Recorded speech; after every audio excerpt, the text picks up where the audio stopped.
Was it getting too cold up there? No, it's fine. I just wanted to make sure that the heat wasn't warping something and making the valve not work. The valve works great.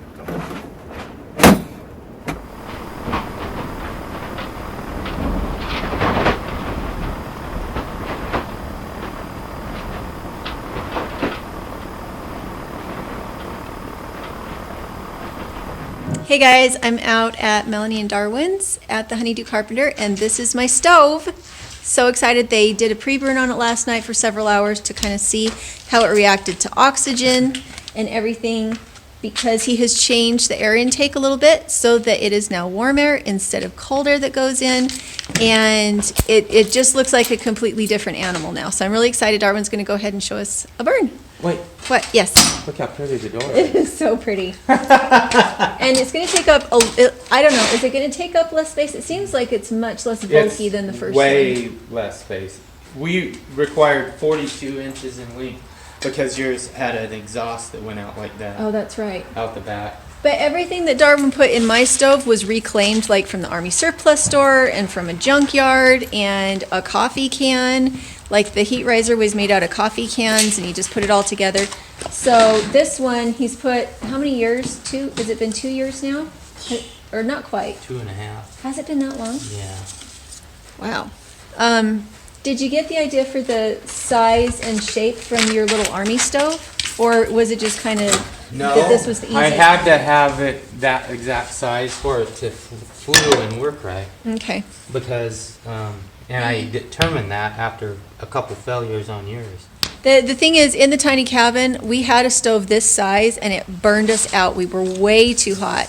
The difference between a conventional stove that's this size and this stove is that it has Aircrete in it, so it's a buffered heat instead of a direct heat. Much easier to control it, and you have so many different things you can do with it to bring the heat up or bring the heat down, depending on if you have a heat sink.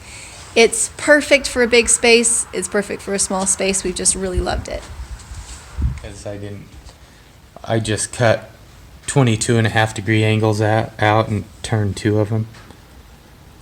And so this has Aircrete in it, same as the rest of the stove. Yeah, this has a Aircrete all around the insert. I poured it in there. That's awesome.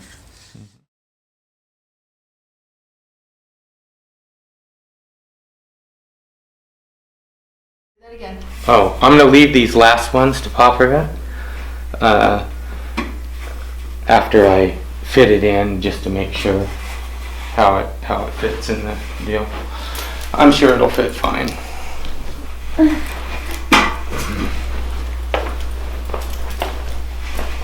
What do you need, kiddo? I just like watching. Gotcha. Okay, now I'll put on it now. So, I mean,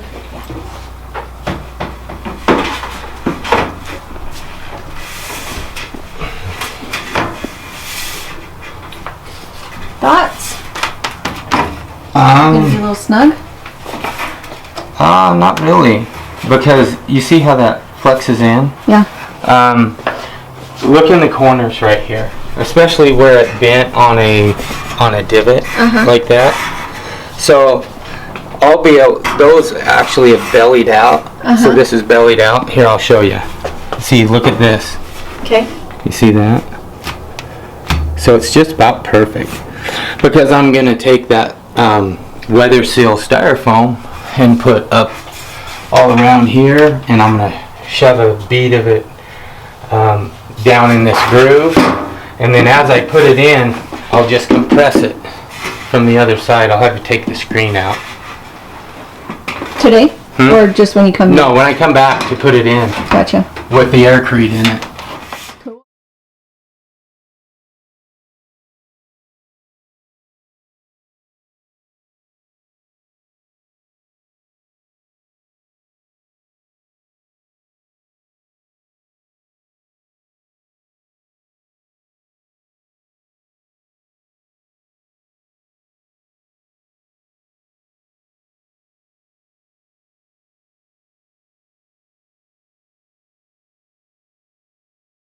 So I have a video of Darwin coming out and measuring for the window insert, but we had some wind and his original stove insert that he made blew over and got shattered. So this is the ultimate DIY cool thing. Aircrete, Darwin comes together and magic happens. You know, before it got set up totally, it did. I set it out in the sun because it was wrapped in plastic just to get some solar to help cure it.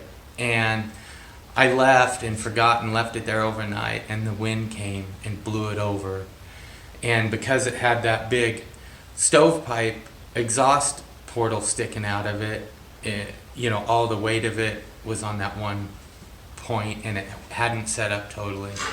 And so I had to do something. The width doesn't matter because we can always just close the window to bridge the gap of the width, but the height mattered. And I had an old wall panel, the very first one I ever made. It actually has chicken feet tracks in it. And so I just cut 32 inches of it off so it'd be the right height. And then I bored a 7-inch hole in it.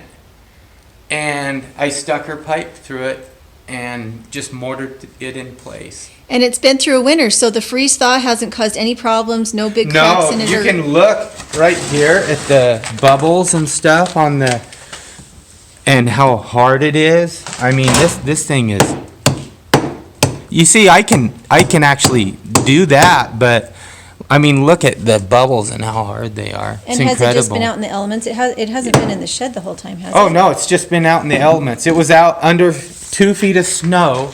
It was out under 2 feet of snow all winter, and then spring came and it all melted, and then it dried out in the summer and sat out there, and the goats walked on it. We have film and video of the goats walking on it, and I needed to use it as a window insert, so I cut 32 inches of it off, and it's going to be in Julie's house. She's going to have chicken feet in her. I'm so excited. In her window insert. We're glad that you don't, we know you well enough that you don't care that you're getting chicken. Oh, I definitely care that I'm getting chicken feet. I Look, could not be more excited. There's a chicken foot. Another one.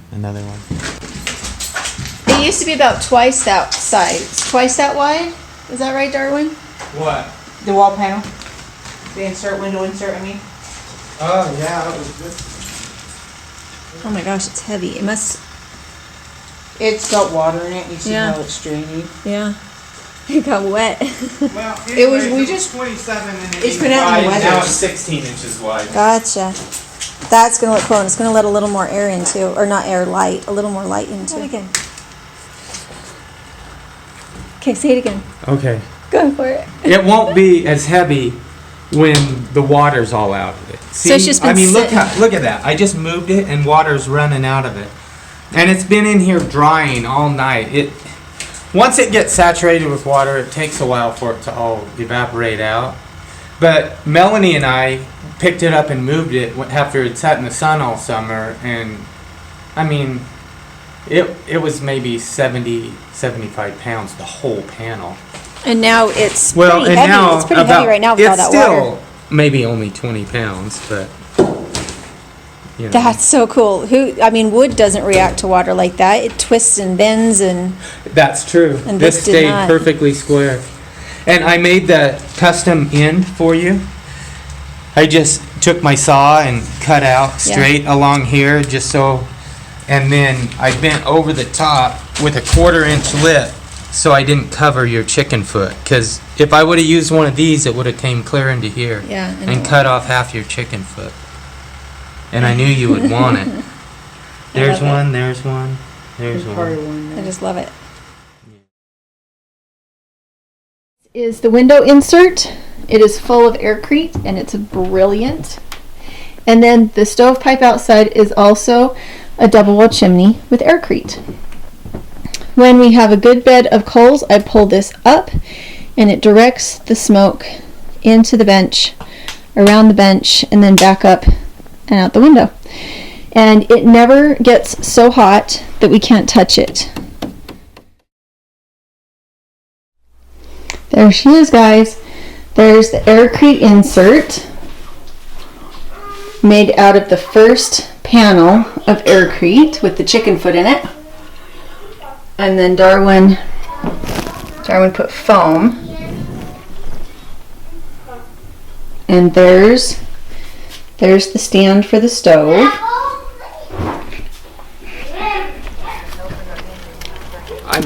I guessed on where to put the hole in the wall panel. Okay. I wanted to have a insulated pipe coming inside so it didn't get too much radiant heat off of it. And that'll give us an opportunity to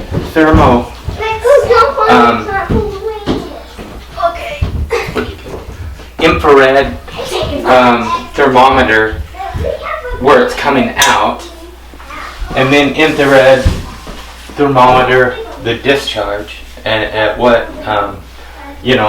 temperature it's actually leaving the house and going into the stovepipe. And these are about 3 feet, and I have 5 other sections to go up with. So I think 15 feet will get us well above the eave. Okay. Looks amazing. Don't you think it looks like a robot before? It does. My other one looked like a train. Yeah. Yeah, it did. Let's go get the. Okay, so that hole goes right up to the front of the stove, Yeah. so that you have warm air coming in that burns off the excess gases. If you look in here, you can see the light.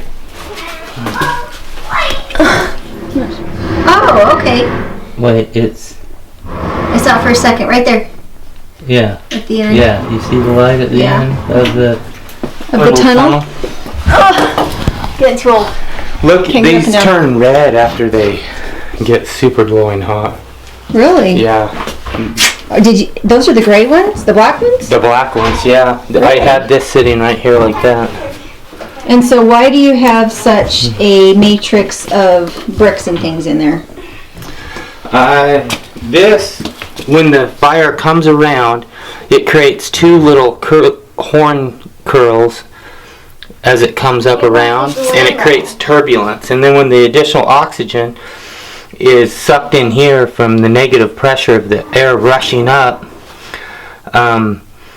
it flashes off any unburnt carbon. It's a secondary burn, is what it is. So in the future, are you just going to pour it so that it's a piece that goes in there rather than being an extra piece of brick? Oh, I don't know. I like the idea of having a extra piece of brick. It's just movable. Just extra?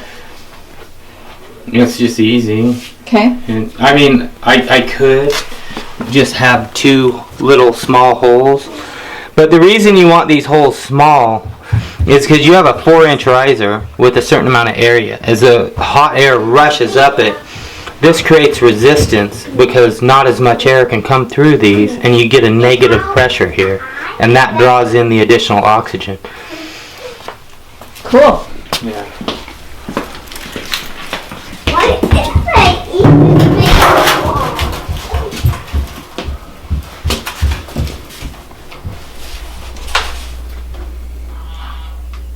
That is some heavy concrete you got there. Yeah, that's my Aircrete riser.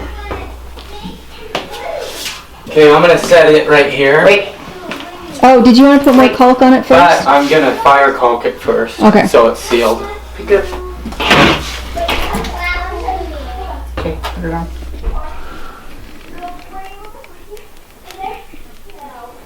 This stuff turns to straight up glass when it. Really? Mm-hmm. You can see it right there. See how hard and glassy it gets? It reminds me of your water glass. Yeah.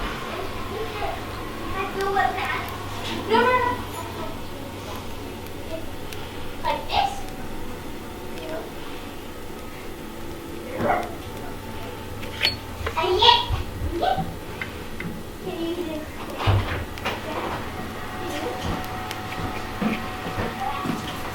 Does that toilet usually make that noise? Yeah. Okay. Sometimes I have to go lift the handle up, but let's wait and see. There we go.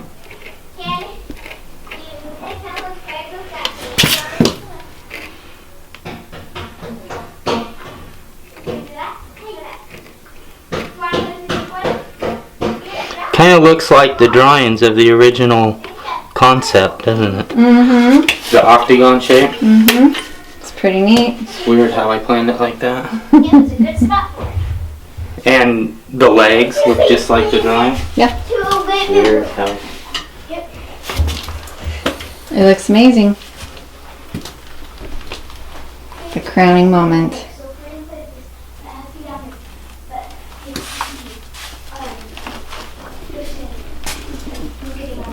Takes up a lot less space than my other one, doesn't it? It does, because your other one had the exhaust to come out, and so it had the whole burn chamber, and then kind of the riser and the thing sat behind it. And so I remember we had to stick it out like It's way out there. it's way out there.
It's now rocketing. I don't know if you can hear it.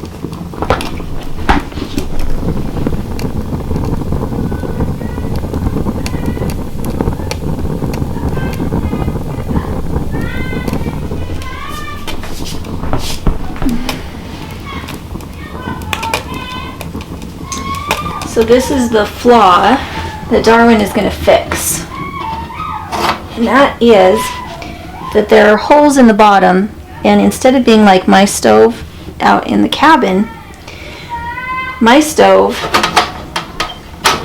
has a flap here. It has a flap, and then it has a big cover that comes over the front with a bowl on the front over the air holes, so that first off, no sparks could come through if the door was closed. But on top of that, the bowl on the front is reversed so that if anything did come out an air hole, the bowl would catch it. So this one, even though it looks more finished, it doesn't actually function as safely as my stove does. And so what Darwin is going to do is he's going to put a flap in and flip the door so that the air holes are up here.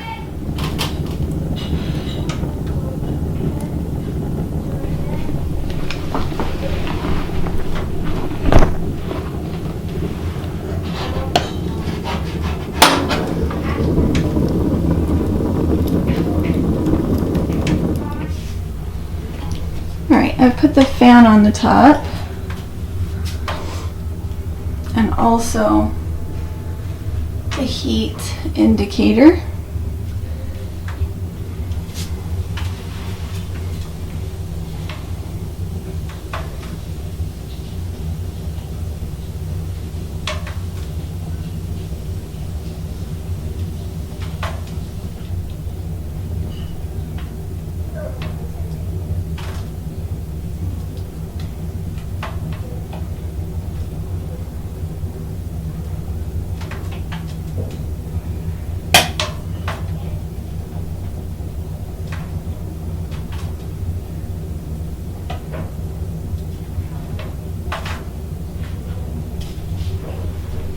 been on for about what, 10-15 seconds, and the heat indicator is already at optimal burn if this was a conventional stove.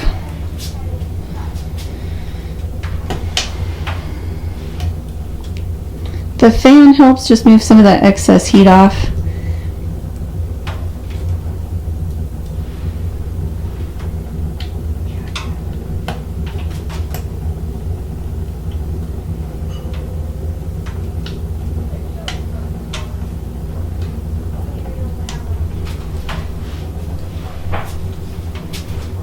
You can see, I believe that that's going to get into the red zone here pretty quick.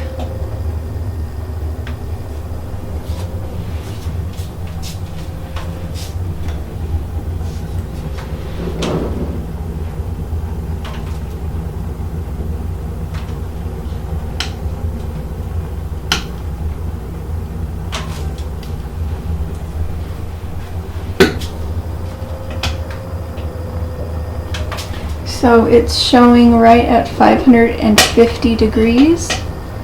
So we're at about 650 degrees right now. If this was a conventional stove, it would be getting way too hot.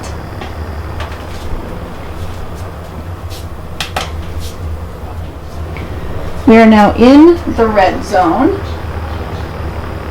which means it's almost at 700 degrees, just right here at the top, and this is not the hottest part of the stove. The hottest part of the stove is there in the back, right there.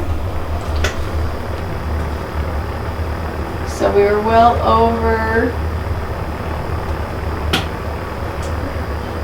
over what a conventional stove would be able to do, which is why it is able to burn so clean. There's a little hole. I don't know if I can show it to you. I'll try to show it to you. See how hot this is.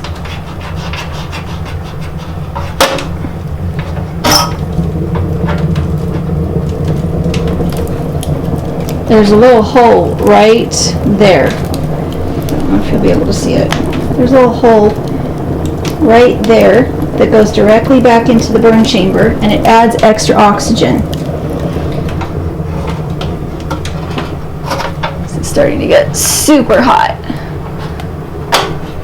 Yeah, I'm gonna have to close that with my fingers in a minute. So there's extra oxygen that's warmed and goes right in there at the hottest part of the stove so that all the gases get fully combusted.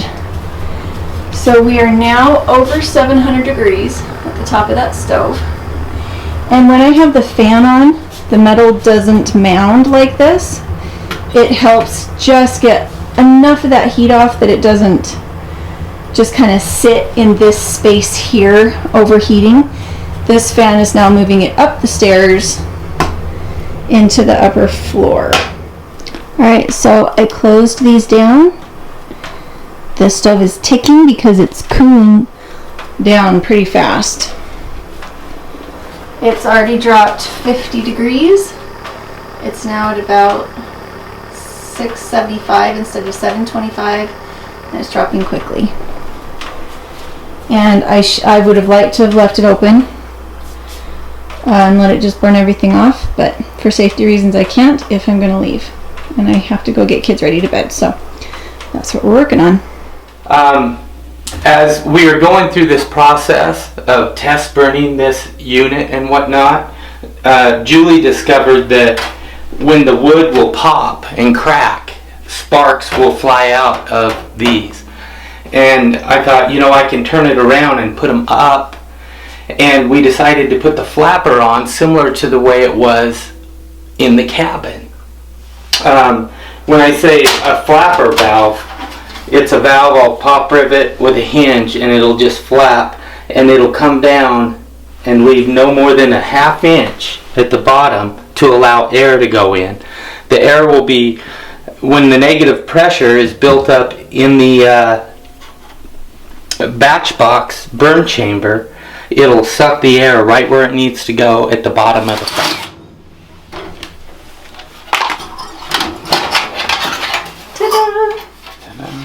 The door is off. I do need to undo these screws and then drill some holes in this other door and put this on. Latch? And I need to pop these out Well, oh, look at that. I made a new door and it fits perfect. Okay. Yeah, I'm happy with that. That makes me super happy. It looks good. So the negative pressure inside is going to be greater than in this little chamber here, allowing air to be suctioned in there. Now, when we go to burn this, I will demonstrate that by holding up a stick or something with a little smoke coming off, and you can watch it just get sucked right in to the secondary burn, the P trap. So this is exciting. I built this downdraft shroud that's just going to slip over the top, and that's all there is to it.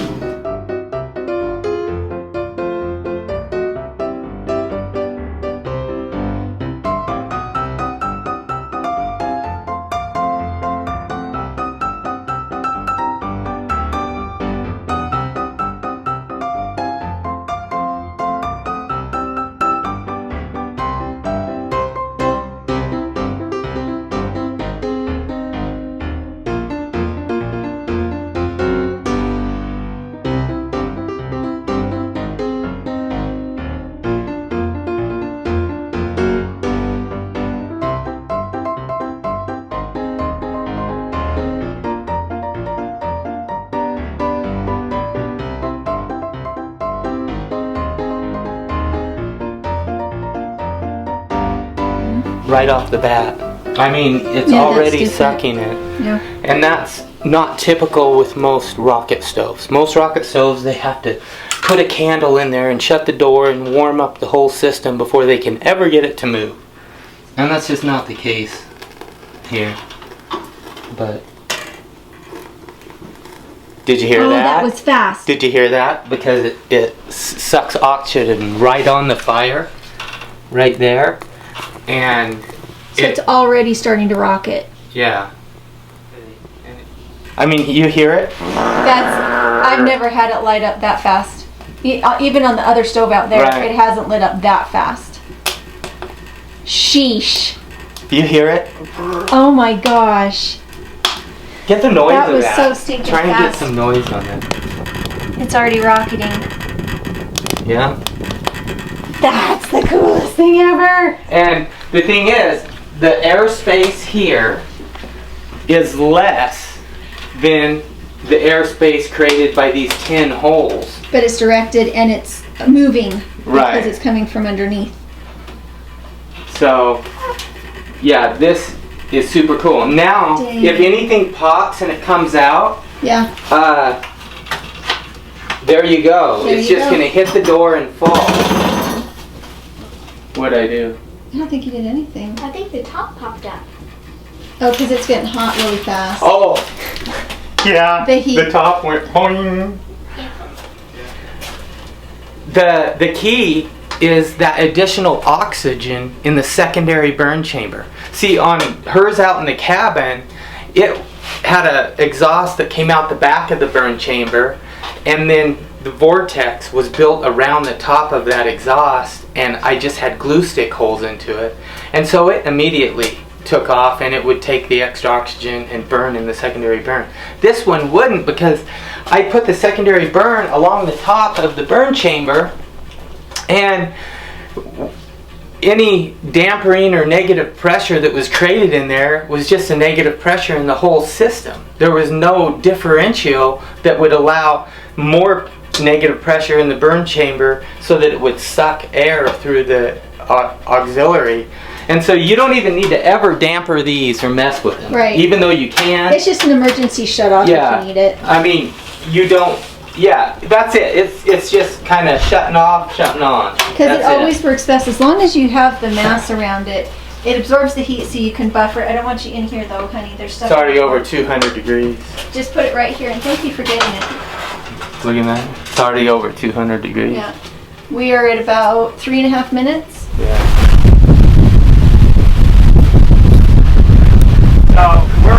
We haven't even been running for like 3 or 4 minutes, and it started rocketing after a minute. There was no smoke, and there's just enough to make it smoke, and I'll show you something. Look at it suck the flames in there. Oh, that's cool. You see that? Okay. You see it pulling the... Yeah, it's pulling it right in the air Yeah, intake. That so is the secondary cool. burn is really is working like, exactly like I said it would. Right? Cool. Right?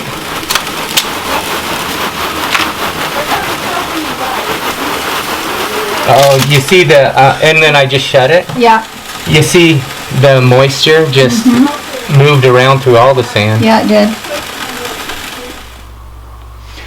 Okay, so this was the original door, and there was no flapper on the inside. You hear that? It's the fire is sucking it against it because of the negative pressure. But there was no flapper. The air comes in the top now, so this has been burning for an hour. It's completely cold. I can just put my hand on it. It's completely cold. But the sand was burning hot. Yeah. Everything else. Right. In fact, if we look in here, you can tell it's been burning for over an hour.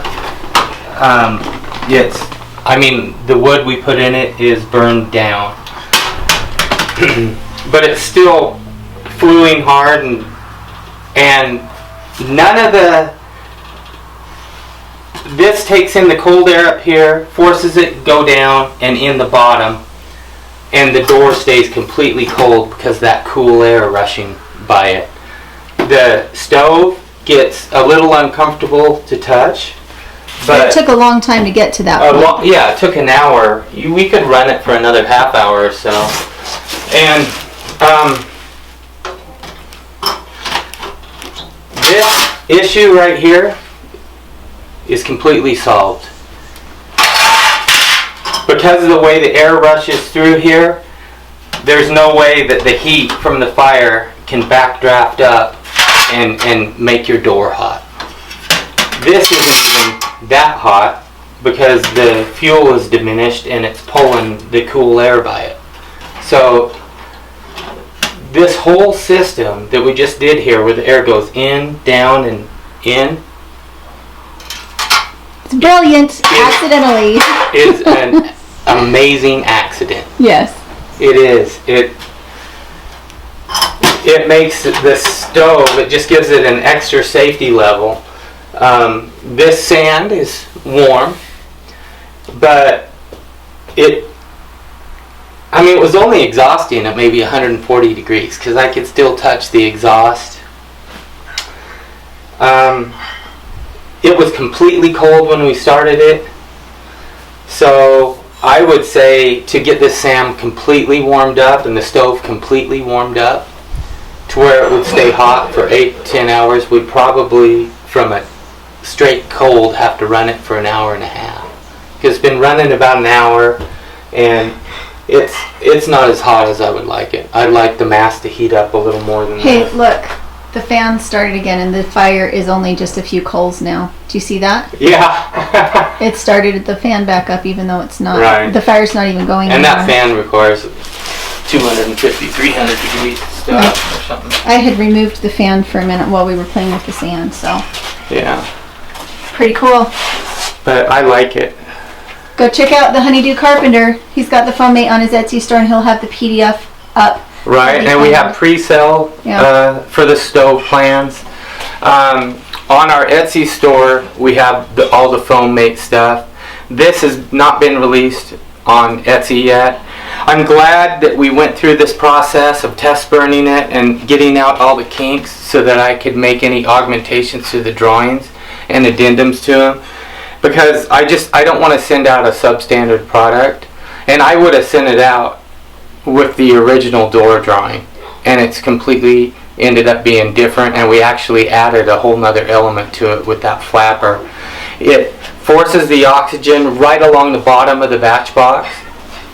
When we first started it, after it had been burning for 20 minutes or so, you could open the flap and look, and some of the wood wasn't even charred yet. But it was rocketing the whole time. It rocketed from about 30 seconds to 1 minute. You could hear it ramping up, and after 1 minute it was just Yeah. It was going. running off of the gases, not off of the wood. And there was Right. plenty of gases in the small amount of wood that was on fire that it wasn't consuming the rest of wood. It was kind of bizarre to watch it, that it's just running off the gases. It's not Right. actually running off the wood. Yep.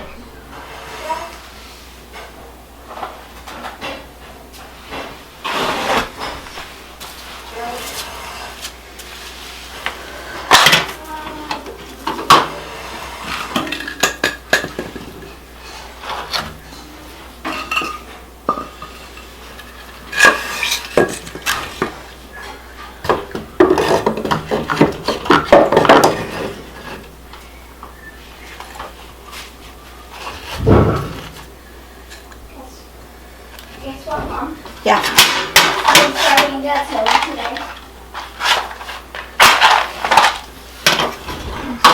What? Today is Friday, and I came home today. That's true.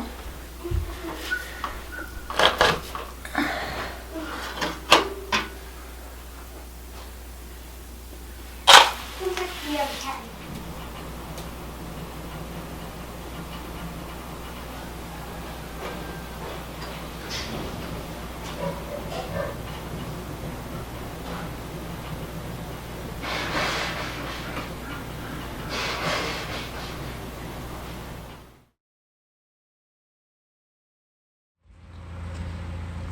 That was up there.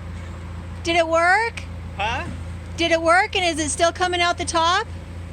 It's not coming out the top. It's about 3 inches below. But by the time I get the elbow in, it will be about right. Cool. We'll see.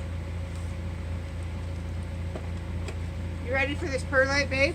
No, I have to put the elbow in below and put in a piece coming out below and get the below sealed. Otherwise, perlite will just shoot into her basement. That would be kind of a fun thing. So what are we doing today, lady? We are going to install the rocket mass heater here through an existing chimney that you have.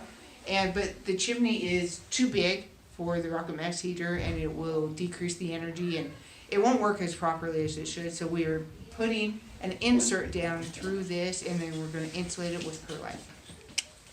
I guess we could take out the, hopefully there's not too many hobo spiders in here. There was actually spider webs in the top. Were there? Yeah. So. Okay, the pipe is on this. Oh, is it gonna drop too far if we pull that out? It might, because I pulled some and I felt it drop. Yeah. So do we need to stop it from dropping any further? So I'm going to let you feel, because I don't know how far that is going to drop down, Dar. Yeah, that's something.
Wow, I'm used to the camera on the other side of the phone, and it was messing me up for a second. Yeah, it's not my favorite piece of equipment that I've ever owned. It would be almost on the other side of that spectrum. But it takes better videos in low light than the one that I had.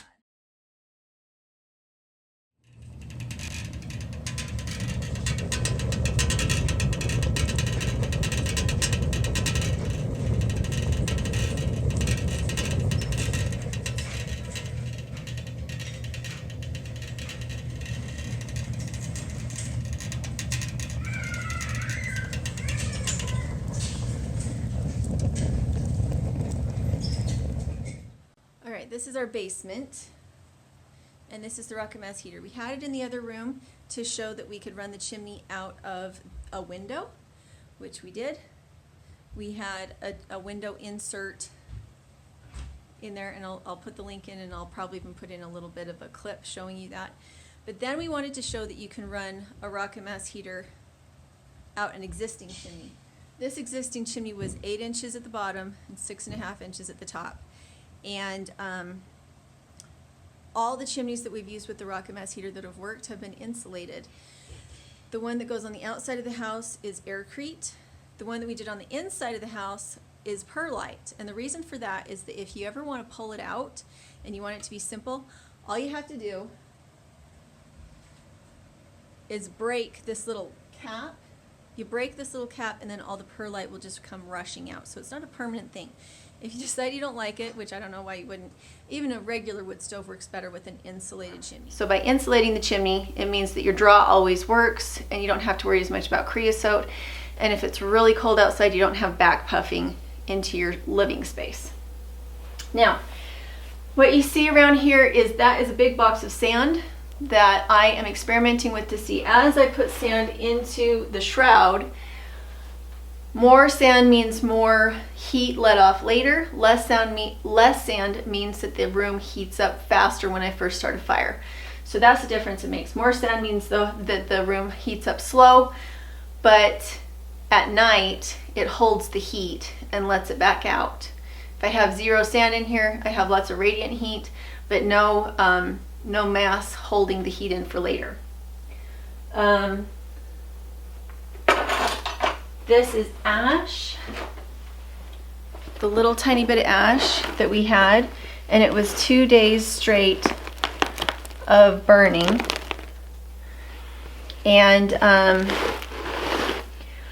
a lot of that is still coals, and most of those fires I shut down when they became coals.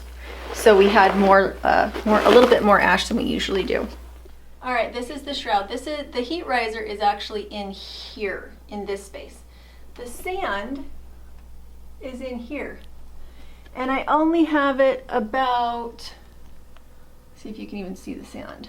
There, that white part right there, that's sand. So that's how full it is. It's about half full of sand. And it's at a gentle burn. I add a new piece of wood about once every hour. And the basement is nice and toasty. We get some of the heat going up through that vent up to the upstairs. And it's enough to keep us from being really cold, but we do feel like we need a sweater. It's in the 60s upstairs, whereas down here, it's nicely in the mid 70s. There's our sand so that I can experiment with a more full shroud, or take some out. And again, the way that you remove the sand is with this little lever that opens and closes. So mostly what we're doing right now is just doing a lot of experimenting. There's our wood.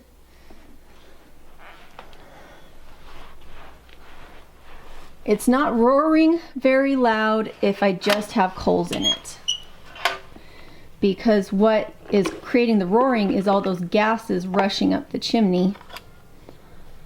And when it's just coals, most of those gases have already been used up.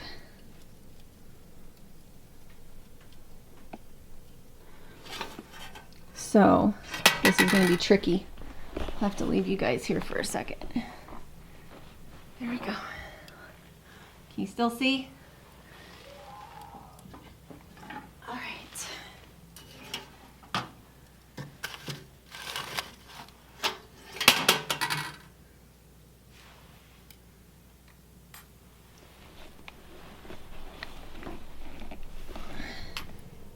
Now you'll hear it start to roar again.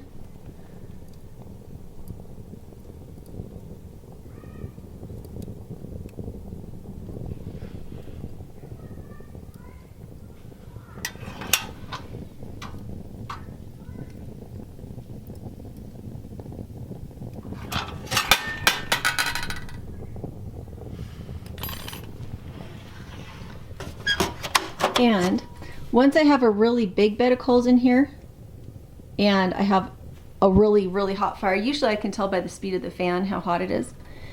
The difference between a conventional stove and a rocket stove is that you have a full burn on a rocket stove. It burns everything. It burns the gases, it burns the carbon, and all that's really left over is heat and water vapor. What you want to do with the heat is you want to capture that heat. It's such an enormous amount of energy that you need an enormous mass to be able to capture it all. The water vapor isn't a problem, it just goes up the chimney. So that's what a rocket stove does. If you have a conventional stove, much of the gases escape and carbon escapes up the chimney, and that's where you get your creosote. Because it doesn't fully combust, you also don't get the raging temperatures. Generally, you want to keep your regular traditional wood stove below 500 degrees on the surface. If you get to 500 degrees, it starts to break your stove down. With these ones, the top of our stove gets to 1,000 degrees. And yeah, so that's the difference between a rocket stove and a traditional stove. And both are wonderful tools, and I use both. I'm excited to have both, and the more accessories we get put onto the rocket stove here, the more I fall in love with it, and I'm really excited to see where Darwin is going to take this stove. So make sure to go check out their channel, and we'll talk to you later.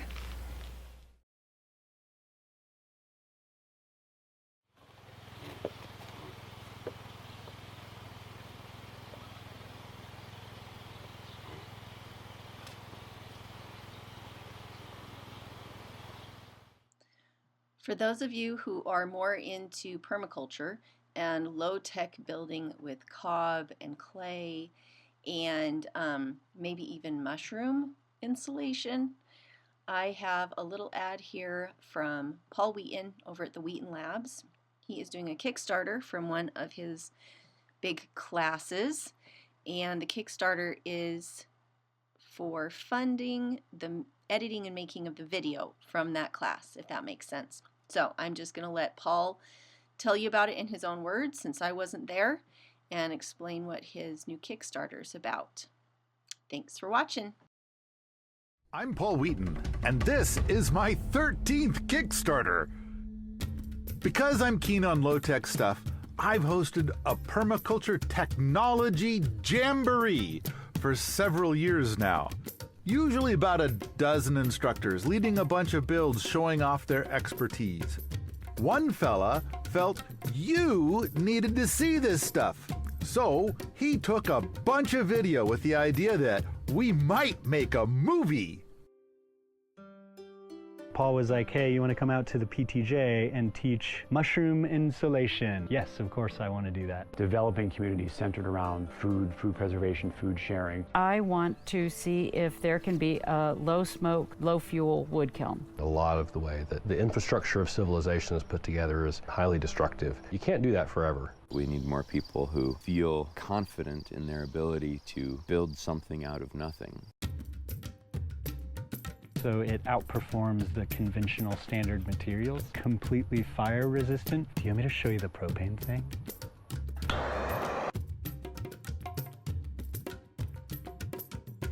This is Pepper the goat. If you get to really be with them, then you see how easy it is. I have hugels at my property that we have not watered in 5 years. We have all kinds of things growing. How to fell a tree, size the tree properly, how to lay out a saddle notch and cut a saddle notch.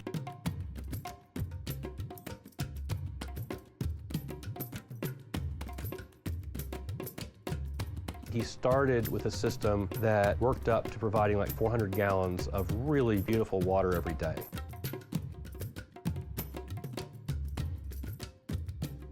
Sourdough granola, the lime pickled eggs, strawberry rhubarb jam, garlic dill pickles, our kombucha, escabeche, kimchi.